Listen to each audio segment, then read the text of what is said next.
Ya bisa ya. Untuk selanjutnya penyampaian materi yang insya Allah akan disampaikan oleh Habib Ahmad Al-Hazamatkom. Kepadanya kami persilakan. Assalamualaikum warahmatullahi wabarakatuh. Alhamdulillah rabbil alamin, wa bihi nasta'in ala umuri dunya waddin. Assalatu wassalamu ala asrafil anbiya'i wal mursalin wa ala alihi wa sahbihi ajma'in. Qala Allahu ta'ala fil Qur'anil Karim, wa qala rabbuka lil malaikati ja'ilu fil ardi khalifah. Amma ba'du. Alhamdulillah, puja puji syukur kepada Allah dan sholawat kepada junjungan kita Nabi Muhammad serta keluarganya dan sahabatnya, kepada segenap rekan-rekanku yang berada di Jamiah Waqiah, baik yang di pusat maupun yang di daerah-daerah yang saya cintai. Saya ingin menyampaikan bahwa tidak ada yang lebih penting dari hidup ini kecuali tujuan hidup ini, saudara-saudara. Kita sudah terlanjur hidup, maka ada dua pertanyaan penting yang perlu kita jawab bersama-sama, saudara-saudara. Pertanyaan yang pertama itu, apa yang seharusnya kita tahu? Lalu pertanyaan kedua adalah, apa yang seharusnya kita lakukan? Dua pertanyaan itu adalah pertanyaan kunci ketika seseorang belum pernah ketemu dengan pertanyaan itu. Masya Allah, betapa khusrinnya yang bersangkutan, betapa ruginya yang bersangkutan, sehingga kelak yang bersangkutan itu akan membuktikan betapa ruginya dia disiksa dengan hukum keterlanjuran, saudara-saudara. Ini mumpung belum terlanjur, ayo kita pecahkan dua pertanyaan itu. Apa yang seharusnya kita tahu, dan apa yang seharusnya kita lakukan? Apa yang seharusnya kita tahu? Tidak ada. Yang paling penting adalah tujuan mengapa kita diciptakan oleh Allah, saudara-saudara. Ketidaktahuan tujuan Allah, sehingga Allah menciptakan kita. Maka dari ketidaktahuan ini, yang bersangkutan tidak akan mungkin melakukan seperti yang Allah rancang, saudara-saudara. Dan ketahuilah, tujuan hidup, tujuan Allah menciptakan kita hanya satu. Wa qala rabbuka lil malaikati ja'ilu fil ardi khalifah. Tidak ada yang paling penting dalam hidup ini kecuali satu hal. agar diri kita berjuang bersungguh-sungguh untuk mencapai prestasi dalam bidang rohani sebagai seorang khalifah. Tidak ada lain lagi, saudara. Lantas apa itu khalifah? Khalifah itu satu prestasi kerohanian manusia. Untuk menggapainya perlu diperjuangkan. Lalu ketika seseorang itu sudah sampai ke makom ini, saudara-saudara, yang bersangkutan mampu berhubungan kepada Allah, mampu tersambung kepada Allah, jiwanya mampu tersambung kepada Allah dalam waktu yang bersamaan, dirinya mampu memperlakukan cinta kepada sesama, tidak ada lain lagi. Itulah ekspektasi, itulah yang mestinya kita tetapkan sebagai tujuan utama. Hanya tujuan itulah Allah menurunkan agama. Karena pada dasarnya agama adalah satu sarana agar manusia memanfaatkan agama untuk sampai di tingkat itu, di tingkat khalifah. Agar manusia di hatinya hanya ada rindu kepada Sang Pencipta, berhubungan cinta kepada Sang Pencipta, lalu memperlakukan cinta kepada makhluknya. Ketidaktahuan tentang hal ini adalah malapetaka, saudara-saudara. Dikatakan malapetaka. Jangan dikira hidup ini suatu ketika nanti tidak akan dimintain pertanggungjawaban. Jangan dikira itu. Bahkan tidak ada satu detik pun yang pernah kita lalui tidak dihisab oleh Allah. Ayo, sebelum kita melewati pintu yang namanya pintu kematian, itulah gerbang keabadian. Sebelum kita masuk di satu fase keterlanjuran, ayo kita siapkan diri agar penyesalan yang bersifat abadi itu tidak terjadi kepada diri kita. Ayo kita hitung. Coba kita hitung selama ini rentang waktu yang sudah kita habiskan ini kita pakai untuk mengejar posisi khalifah, untuk takaruban ilallah. Coba bandingkan dengan aktivitas yang tidak ada kaitannya dengan perjuangan seorang manusia untuk mencapai hakikat dirinya. Kalau memang hasilnya dari pengamatan hidup kita ini ternyata kita masih banyak rentang waktu untuk mengejar yang semestinya tidak harus dikejar, inilah malapetaka. Inilah malapetaka. Hentikan itu. Ayo robahlah agar konsentrasi kita tetap seperti yang Allah inginkan, agar konsentrasi kita menempatkan tujuan menjadi khalifah sebagai tujuan utama kita, saudara-saudara. Apakah seseorang hanya berminat ingin menjadi seorang khalifah, apakah cukup itu? Tidak cukup itu. Untuk menjadi selamat tidak cukup itu.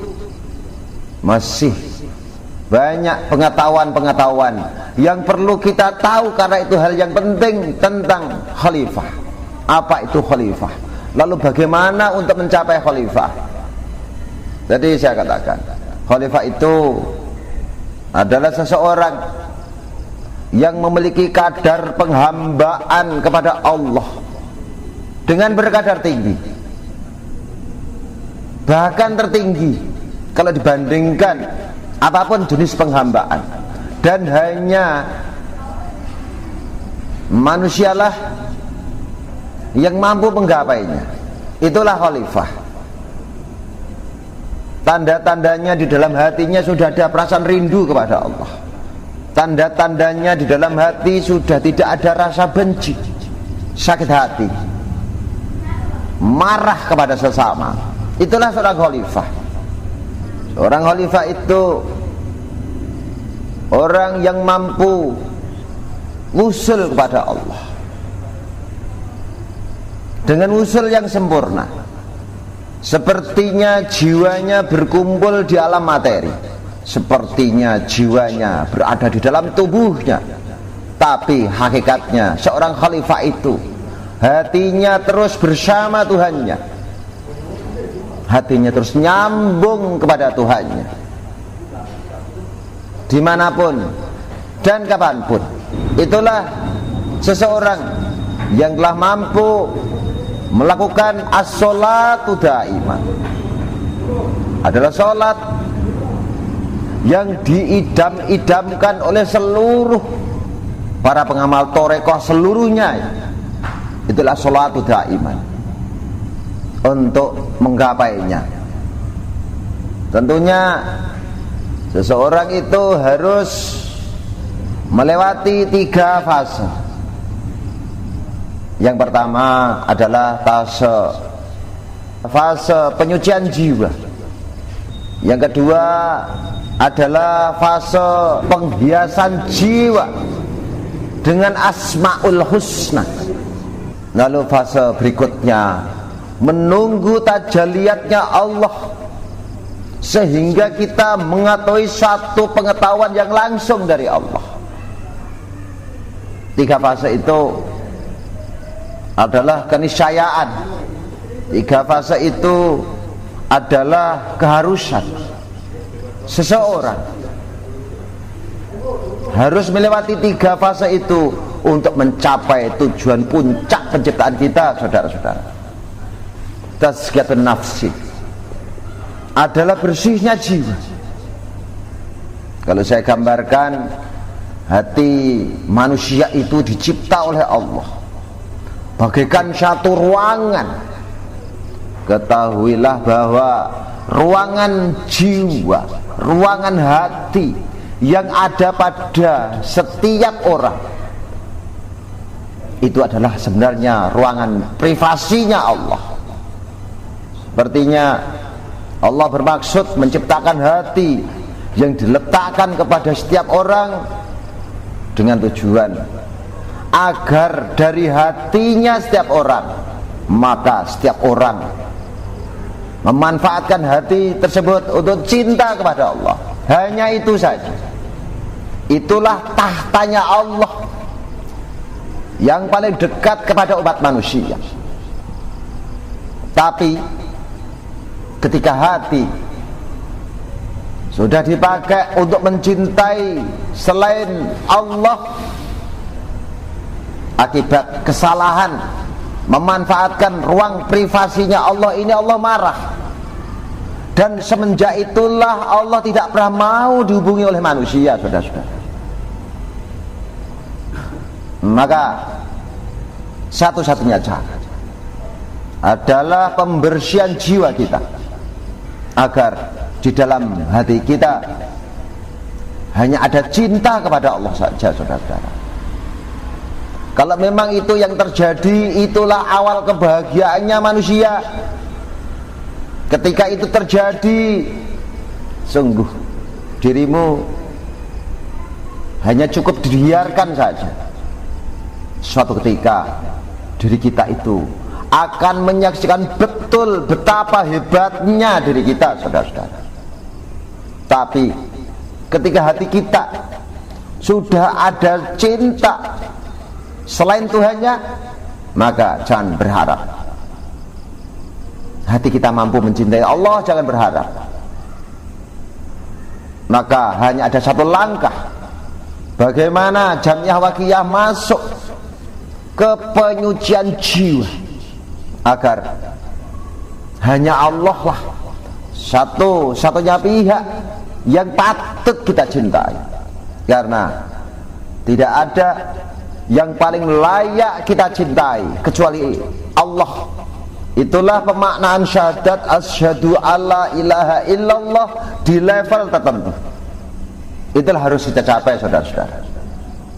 Lalu selanjutnya adalah fase tahalli, fase bagaimana jiwa kita terhiasi oleh asmaul husna dengan cara kita melatih. Kita harus latihan, kita harus mujahadah sungguh-sungguh, kita harus riyadhah, kita harus latihan mencontoh asmaul husna yang kita pilih. Allah adalah sang pemberi. Sang pemberi ketika memberikan tidak perlu sang penerimanya ini tahu, tidak perlu. Karakter ilahi ini kita pilih salah satu. Ayo kita contoh salah satu asmaul husna. Untuk konsisten kita latih. Allah itu Al-Ghaffar. Sudah sekian lama kita merepotkan Allah, tapi sudah sekian lama pun kita tidak mengenal Allah. Karena Allah itu adalah Al-Ghaffar, karena Allah itu Maha Pengampun. Sepertinya Allah membiarkan kesalahan kita. Itulah jiwanya Allah. Itu mestinya jiwa kita bisa dilatih. Jiwa pemaaf. Dalam sepanjang sejarah perjalanan suluknya para wali, ketika seseorang yang sudah sibuk membersihkan jiwanya, ketika seseorang yang sudah tekun mempelajari asmaul husna dan mempraktekannya, sejarah mencatat tidak ada seseorang yang sudah berminat sampai di arah itu tidak sakti. Tidak mungkin, saudara-saudara. Itulah kejayaan kita sebenarnya. Tapi ada pihak yang selalu mengawasi gerak-gerik kita, di mana pihak ini kita pahami adalah setan. Setan itu selalu mengintip manusia di berbagai levelnya, baik setan yang cocoknya bagi orang bodoh maupun setan yang cocoknya seorang rasul sekalipun tidak pernah lepas dari pengamatan setan untuk memengaruhi manusia, sehingga kehebatan yang mestinya dicapai manusia tidak akan pernah terjadi. Bahkan yang bersangkutan tidak akan pernah terpikir akan hal ini, saudara-saudara. Ayo kita berjuang melawan kelupaan dan hal yang tidak mungkin. Hal yang tidak mungkin akan kita lakukan. Kita akan memasuki fase tazkiyah. Nggak mungkin kita lakukan. Apalagi seseorang mau masuk ke tahalli madrasah asmaul husna, tidak mungkin melakukan hal itu ketika yang bersangkutan tidak mendapatkan taufik dan hidayahnya Allah, saudara-saudara. Apa itu hidayah? Hidayah adalah satu petunjuk, satu keilmuan yang berkenaan tentang tadi yang saya sampaikan. Jamiah Waqiah. Jamiah Waqiah itu sudah lengkap. Informasi tentang tagarruban Allah ini sudah lengkap. Kendaraan amalannya ini sudah lengkap. Jamiah Waqiah itu memberikan kepada jamaahnya dengan ilmu-ilmu yang sangat jarang didapatkan di majelis yang lain. Ini sudah dilakukan. Yang menjadi pertanyaan, mengapa para jamaahnya sulit melakukan, mengamalkan ilmu-ilmu yang sudah seratnya? Itu mengapa, saudara-saudara? Hidayahnya sudah, tapi mengapa taufiknya belum? Taufik itu adalah suatu kondisi yang Allah anugerahkan kepada seseorang, sehingga yang bersangkutan mampu mempraktekkan pengetahuan yang telah hinggap di alam pemahamannya. Ini Jamiah Waqiah gak mampu, itu ada apanya itu? Satu jawabannya, kita tidak layak diberikan anugerah Allah yang bentuknya taufik, saudara-saudara. Mengapa? Sepertinya Allah ogah-ogahan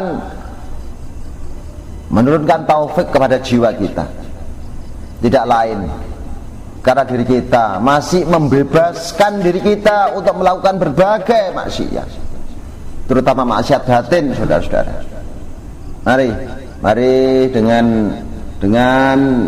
memohon ini, ayo kita memohon ampun kepada Allah. Bismillahirrahmanirrahim. Al-Fatihah. Ya ilahi, ayo kita mohon kepada Allah. Ya ilahi, duhai pihak yang selayaknya kami sembah. Ya ilahi, duhai Tuhanku, Anta Rabbi, tidak ada Rabb yang layak saya akui sebagai Rabb kecuali dirimu, wahai Tuhanku. Wa mujibat da'wati, ya Allah, kemana lagi aku memohon dari tumpukan persoalan yang pelik ini. Aku mohon pertolongan kepadamu, ya Allah. Aku mohon pertolongan kepadamu. Wa mujibat da'wati, engkaulah tidak ada pihak yang paling cepat mengijabahi doa kecuali dirimu.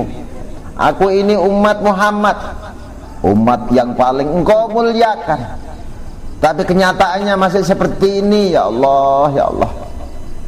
Aku mohon kepadamu atas rasa perasaan cintaku kepadamu, ya Allah, melalui Rasulmu. Aku mohon anugerah kebahagiaan, lalu kebahagiaan itu aku berikan kepada kekasihmu. Ya kekasihku itulah Rasulullah sallallahu alaihi wasallam. Ayo bismillahirrahmanirrahim. Ayo sekali-kali kita perlu menyisakan waktu kita, mengkosongkan jiwa kita dengan hiruk pikuk selain Tuhan kita, sehingga kesalahan yang kita lakukan tidak bertubi-tubi seperti ini.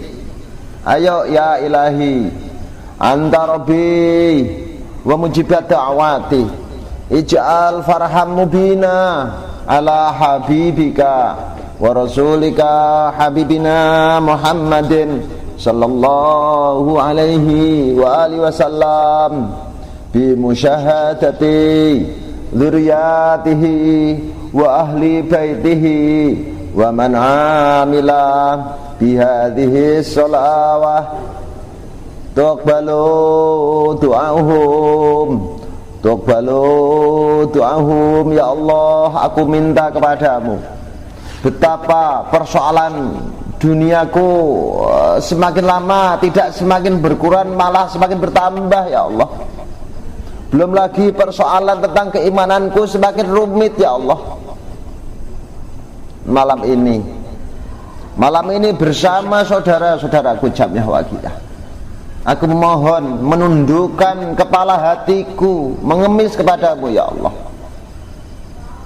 agar engkau mengijabahkan biijabatil kubra, ya Allah, biijabatil kubra, ya Allah, biijabatil kubra, ya Allah.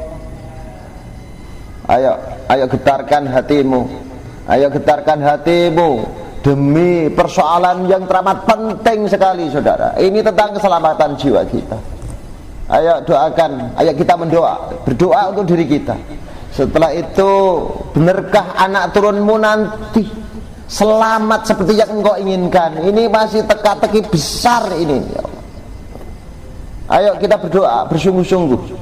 Begitu juga, ayo lihatlah orang tuamu, lihatlah saudara-saudaramu, ibumu, lihatlah di mana beliau-beliau itu sudah di alam kuburan itu. Siapa yang bisa menjamin kalau beliau-beliau itu dalam kondisi selamat? Ini siapa yang bisa menjamin ini?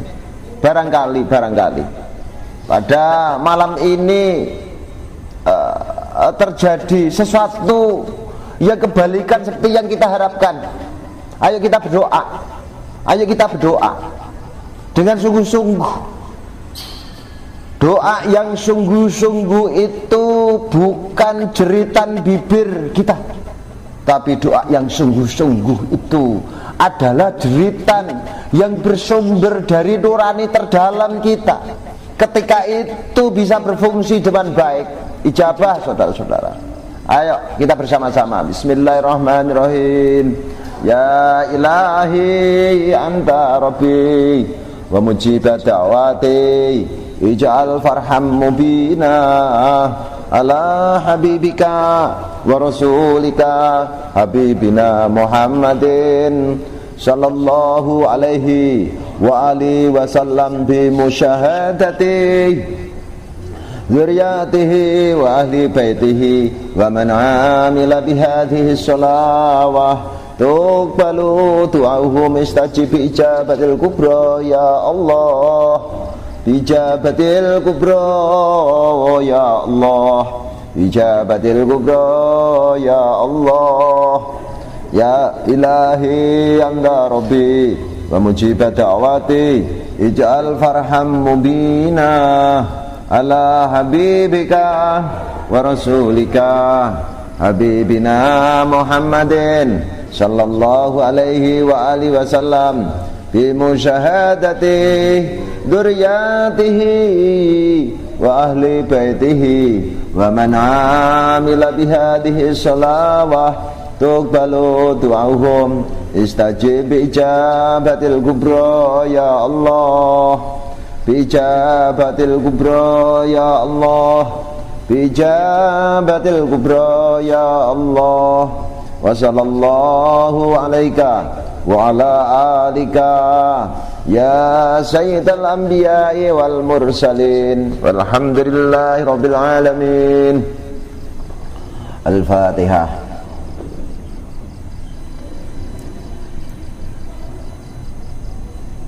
Pesan saya yang terakhir, tetap kita berjuang, tetap kita berdakwah untuk ditolong Allah, maka tolonglah agamanya Allah. Ayo kita tetapkan, di samping kita mengupgrade diri untuk menjadi yang lebih baik lagi dari sebelumnya, juga kita berupaya agar saudara-saudara kita, tetangga kita, ayo kita kenalkan, kita ajak mereka untuk taqarruban ila Allah. Ketika itu kita lakukan, kita telah menolong agamanya Allah. Ketika kita telah menolong agamanya Allah, sudah pasti Allah akan menolong diri kita. Sudah pasti, karena janjinya Allah tidak akan pernah meleset saudara-saudara. Apabila ada salah dan khilafnya, saya mohon dibukakan pintu maaf yang selebar-lebarnya. Billahi taufiq wal hidayah. Wa minar Rasulullah sallallahu alaihi wasallam wa tarbiyah min du'ail habaib mustajabah. Assalamualaikum warahmatullahi wabarakatuh. Alhamdulillah, terima kasih Habib atas materi yang teramat dahsyat. Mungkin kita dapat memetik hikmah dan seluruhnya. Ya, untuk malam ini cukup, kita cukupkan untuk Zoom malam ini. Mudah-mudahan kita tutup Zoom malam ini dengan pembacaan